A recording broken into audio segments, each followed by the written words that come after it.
ನೋಡಿ ಸರ್, ನಾವು ಹಾಸನಿಂದ ಬಂದಿದ್ದೀವಿ. 5 ಜನ ಸ್ನೇಹಿತರು 6,500 ಕೊಟ್ಟು ಕಾರ್ಡು ತಗೊಂಡು ಇದು ಸಂಪೂರ್ಣ ಜಿಲ್ಲಾ ಆಡಳಿತ, special officer of Dasara, deputy commissioner of Mysuru ಸಂಪೂರ್ಣ ವಿಫಲವಾಗಿದೆ ಆಡಳಿತ. ಇದು ಪೊಲೀಸ್ ವೈಫಲ್ಯತೆ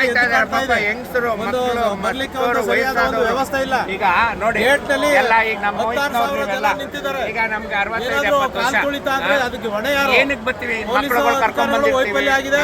6,500 ಕೊಟ್ಟು ಆಡ್ ತಗೊಂಡಿದ್ದೀವಿ. ಇದು ಜಿಲ್ಲಾಡಳಿತ ಸಂಪೂರ್ಣ ವಿಫಲ. ಇದು ಯಾತಕ್ಕಾಗಿ ಮಾಡ್ಬೇಕಿದು ಸರ್ಕಾರ? ಎಷ್ಟು ಕಾರ್ಡ್ಸ್ ಇಶ್ಯೂ ಮಾಡ್ತಾರೆ ಅಷ್ಟು ಜನ ಬಿಡ್ಬೇಕು. ಇವರು ದುಡ್ಡು ಕೊಡೋಣ ಇವ್ರಿಗೆ, ಮನೆ ಮರ್ಯಾದೆ ಇಲ್ವಾ ಇವ್ರಿಗೆ?